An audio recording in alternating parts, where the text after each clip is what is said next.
Hello, all, and welcome to another episode of Decadent Wealth, a channel where we discuss all things wealth. Thank you for supporting the channel. Don't forget to like and share the content. Today, we discuss the flip side of wealth. Wealth can be a great tool, a means to travel to beautiful places, buy what you want, and have access to life's pleasures. Wealth also comes with extreme pressure and responsibilities. Just because a person has achieved great success does not mean all is well. Recently, Bed Bath & Beyond CFO Gustavo Arnal died when he jumped from his 18th floor apartment in an apparent suicide. He was 52 years old. On paper, Arnal had everything. He was educated, he had a great job, plenty of money, a beautiful home, a loving wife, and two lovely daughters. But even with all of this, Arnal succumbed to his demons. Suicides are not uncommon in the stressful, cutthroat world of corporate mischief and mayhem. So what pushed this loving husband and father to end his life in such a brutal way? And does the current upheaval at Bed Bath & Beyond play a part in Mr. Arnal's tragic fate? Gustavo Arnal was born in 1970 in New York. Not much is known about his early life and family. In 1987, he enrolled at Simón Bolívar University, where he earned a bachelor's degree in mechanical engineering. In 1997, he earned his master's in finance at the Metropolitana University in Caracas, Venezuela. Arnal's education led him to a job working for Procter & Gamble. For 20 years, he served in various positions at the company and would eventually become CFO of P&G's business in Africa and India. After his time at P&G, Arnal was hired by Walgreens Boots Alliance, where he served as Senior Vice President and CFO. His high-ranking positions often placed him in different countries like the United Kingdom.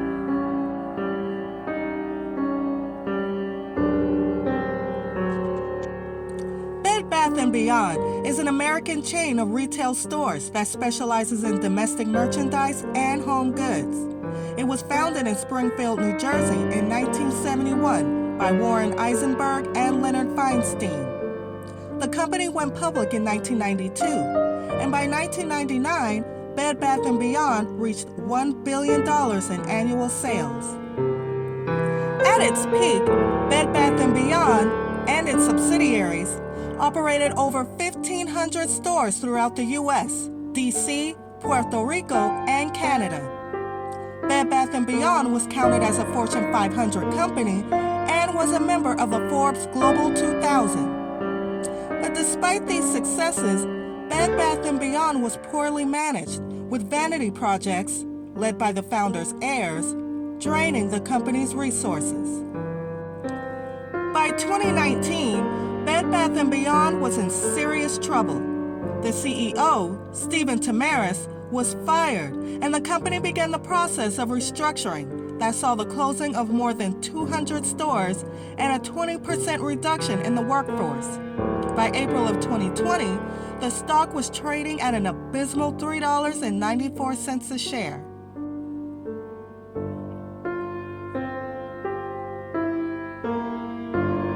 The concept of a meme stock goes back to the late 90s, early 2000s .com era.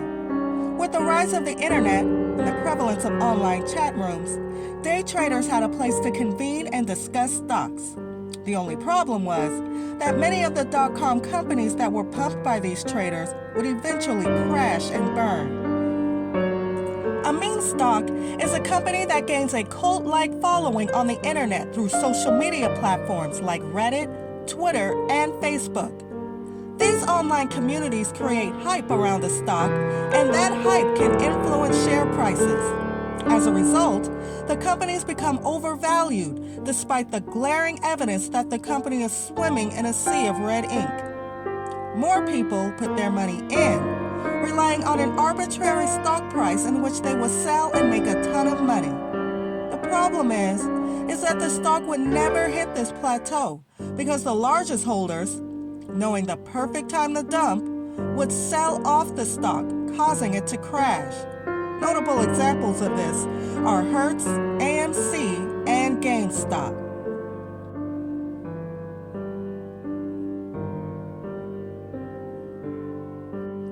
Ryan Cohen is a billionaire activist investor who founded Chewy.com, an online pet retailer. He made his money when Chewy was purchased by PetSmart for $3.35 billion. He remained CEO of the company, reaping more benefits when the company went public.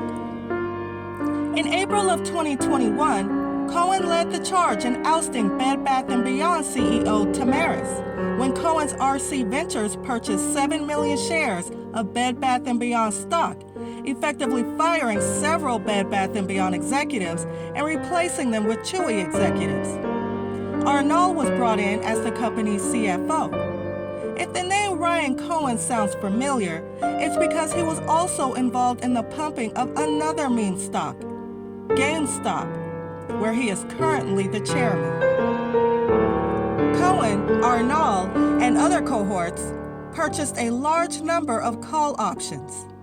For all the laymen watching this video, call options are basically high-stakes gambling, but for the stock market. It is a bet that a stock will go up in the future. Now, the options for Bed Bath & Beyond were $60, $75, and $80. And the option contract was to expire in January of 2023. Because of Cohen's past history with GameStop, this signaled to retail investors that Bed Bath & Beyond was a buy. If all the retail investors rallied, they could cause a short squeeze, which means that because Bed Bath & Beyond's stock price was rising, it would force the big hedge funds, who had shorted the stock, to buy the stock back in large volumes to cover their positions, thus pushing the stock price even higher. Retail investors could ride the Bed Bath & Beyond stock from about $5 to $6 a share to potentially $80 a share and beyond, which is completely insane knowing the real trouble the company was in. Arnal owned well over 300,000 shares of Bed Bath & Beyond stock himself. On August 17th and 18th, a massive sell-off of Bed Bath & Beyond stock commenced.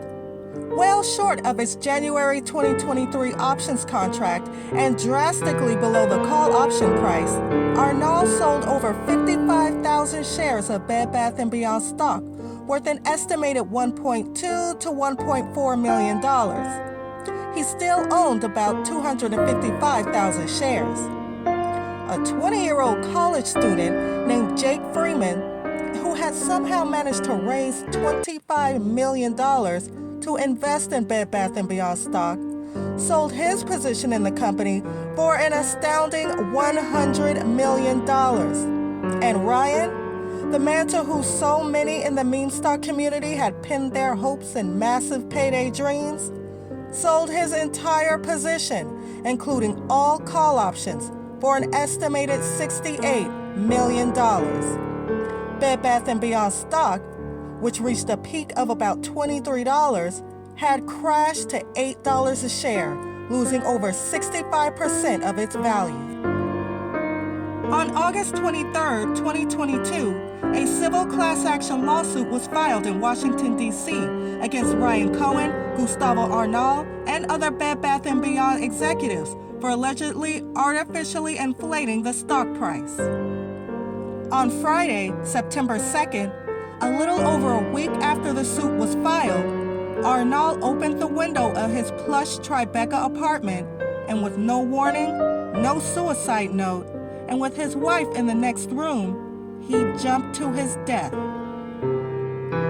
Though the death came as a great shock to his friends, family, and colleagues, the stress, guilt, and the possibility of being ruined both professionally and financially may have played a big part in his decision to end his life. Stories like these serve as a cautionary tale and a reminder that there is a flip side to wealth. All that glitters isn't gold. And just because outwardly a person has all the trappings of wealth and privilege does not mean that person is happy or fulfilled. Take care of yourselves. The world is a tough place.